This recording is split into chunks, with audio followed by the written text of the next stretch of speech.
All right, good morning and welcome to Iyun Benzion, Yevamos Dav Dalid, number 4.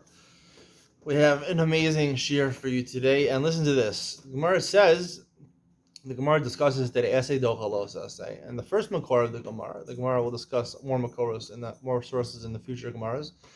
But the source today is the top of Dalman Alpha, Silba Shat is Gdilim Tasalach. Smuchim is a concept that Sukkim that are next to each other teach us something.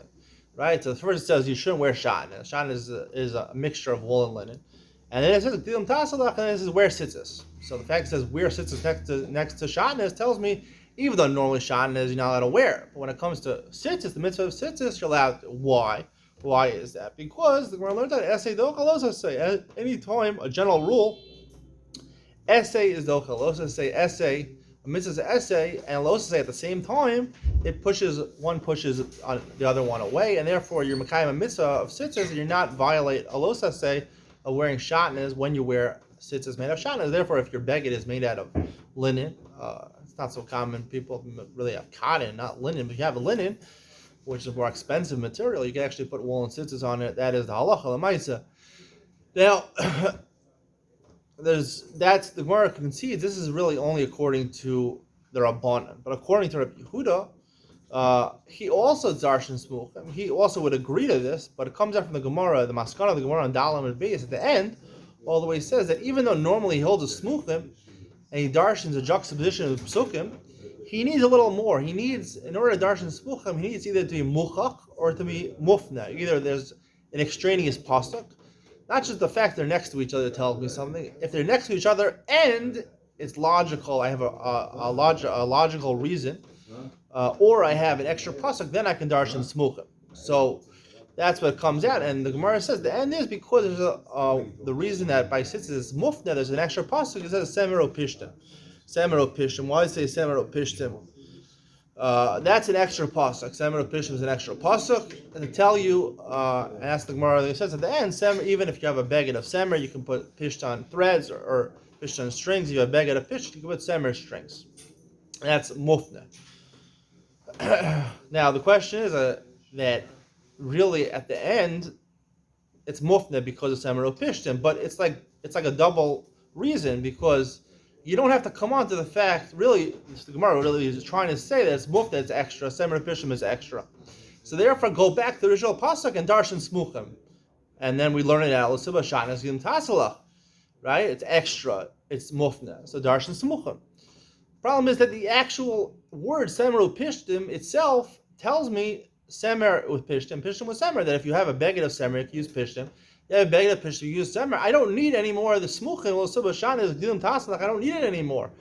The maskana, the last words on Dalam and Beis tells me if I have a beged made out of semer, I can wear pishtim string, wear linen strings. If I have a beged made out of linen, I can wear wool strings. So that is telling me shatnez is mutar for tzitzis. So what's going on over here? According to Rabbi Yehuda, I want to say that really it's machlokas, a fundamental machlokas, and also the one last question is that the Rishonim ask at the end of the Gemara, footnote number 30 in the art scroll, is that how could it be? How could it be if I have a beged made out of linen, so it's understandable I could wear wool threads? Because you have to wear wool threads because tcheles says tcheles, and tcheles the Gemara says means wool. So you have to wear wool threads. But I have a beged of wool, how am I allowed to wear linen threads, right? How am I allowed to wear linen threads, right? Because I could wear, right? The Gemara says later on Daf Chaf, right? Essay dochalos, it's only dechuya. Dechuya means that I have to do everything in my power to avoid doing an essay dochalos. If there's no other option, then essay is dochalos. But if there's another option, I can get around. I can do the mitzvah essay without violating the los haseh. You have to do the mitzvah essay without violating the los haseh. So when you have a beged made out of wool, right? Don't put on linen tzitzis. You can put on woolen tzitzis. You don't have to put on linen tzitzis. So how are you allowed to? The Gemara is explicit on the end of Dalam Beis that you're allowed to. I want to say there's two different ways of learning smuchim over here. The Rabbanan say, and the Gemara says, where do you smuchim in the Torah minayin? Now,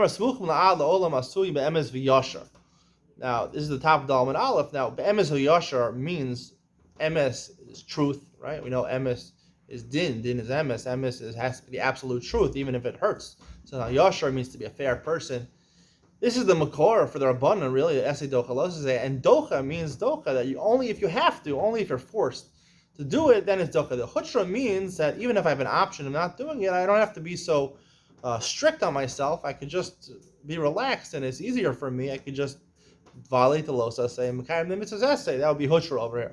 Rabbanan learned the Chuya, they learned it from Smuchim in the Torah, and they learned this whole thing from Smuchim, Losil Bashan, and Dum Tasala. Right? It has to be because the psukim. Why did the Torah put these two psukim right next to each other? I tell you, Esei Docha Losase say, and that's Gufa borne out in this machlokas in Rabbanan and Rabbi Yehuda. Rabbi Yehuda, the Gemara says, how do you know Rabbi Yehuda is Darshan Smuchim and Mishnah Torah and Dvarim? He learned it out from Lo Yikach Eishes Aviv, Lo Yigalek Knaf Aviv. Right? You can't marry your father's wife, even if she's not your mother. And you can't marry Yigala Knaf Aviv. So it's a machlokas in Rabbanan Rabbi Yehuda. What is Yigala Knaf Aviv? According to Rabbi Yehuda, he says it refers to Anusas Aviv. Your father raped somebody. So you're not allowed to marry her. Oh, Yigala Knaf Aviv. How does he know it refers to a woman, Anusas Aviv, a woman that your father rapes? Because he says a couple of psukim back, it talks about the parsha of Onus. You have to pay the father 50 kesef. Now, the Rabbanan say, why don't you learn? The Rabbanan say, L'yalat Knaf Aviv refers to something else. Shomer es Yavam. Why don't they say Anusas Aviv? Because it says here in the parentheses, the Chsiv L'yikach Isha Aviv Ben Tayim, the first of the wide lines on Dalam and Aleph, because there's a separation, something in between. Because the Rabbanan learned Smuchim, their whole Makar Esei Docha Losase is from Smuchim, and Smuchim is because they're right next to each other, right? It's forced, it's the Chuya. So you must say something, you must say the Esei Docha Losase.